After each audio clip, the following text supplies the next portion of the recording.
As stories of survival and rescue emerge from the holiday weekend's deadly storm, so are stories of selflessness and community. One man in Buffalo dedicated his time and his resources to help hundreds of people who were stuck in their homes, some in the cold with no food or power, and he is here with us now. Mark Johnson. Well, Mark, thank you so much for joining us. What was it that made you decide to start helping people after the storm? It was a number of things, but I'd say like the number one thing was that I lost a friend who was very close to me, and we called him Yoda. But I lost him, and I knew how scared he was. I just could imagine how scared he was, like when he was actually murdered. So there was a couple things that made me just think like I'd never want to have anybody that scared or that alone by themselves. So if I could help anybody, that's what I want to do. And the type of spirit that he had, he'd want to help everybody. So that's exactly what I wanted to do. I wanted to channel my emotions and put it in that way because Buffalo, it's a city of love. It's just incredible what you've been doing and all the generosity you've shown. Tell us a little bit more about what supplies you've been handing out, how you've been able to get these donations as well.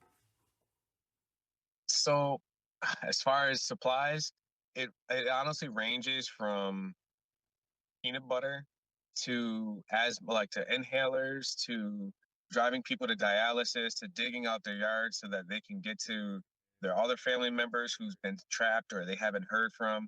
Um, it's we have diapers. I've learned so much about diapers. And another thing that we did was yesterday.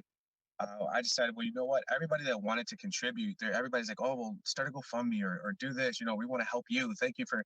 I'm like, it's not about like monetary gain. It's not about trying to get a dollar off somebody's desperation. That's not what it's about. Hmm. So I wanted to try and push that. So everybody that wanted to contribute, I just said, call in a Kensington Pizza, call in and say you want to donate to the dream, and you'll buy a piece of pizza or a slice of pizza or whatever you can afford for somebody else.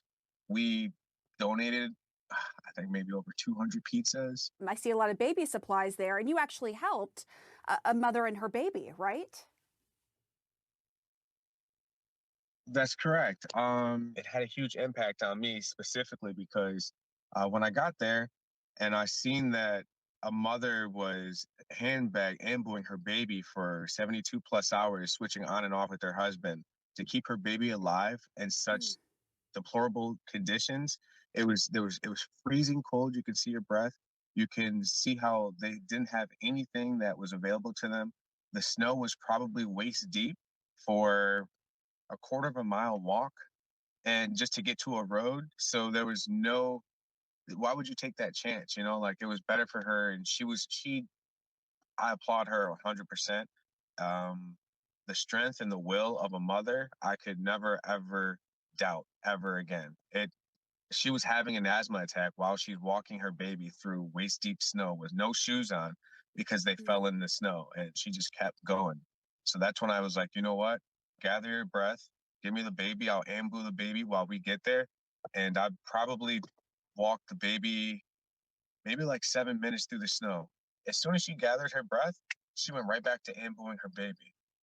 And Mm. I'm still gathering my breath. And that's what really drove me. I'm like, you know what, if she can do this, and I'm in a situation or I'm fortunate enough to help other people, then I Mhm. should be doing that. How do you know where to go, what to do every moment of the day, where to find these families in need? So there's actually a group that I'd like to emphasize. It's called the Buffalo Blizzard Group, 22, and it's it saved a lot of lives. And the only reason why I knew is because somebody said, "Hey, post this inside this group. You'll be able to find more people to help." And I'm like, "All right, send me the link." And they added me, they invited me to it, and it had 15,000 people. And in there, there's people saying, "Hey, my neighbor can't get out. I can't get out. Could somebody please dig me out? I'm losing electricity." People are like, "I'm freezing cold. My battery's gonna die.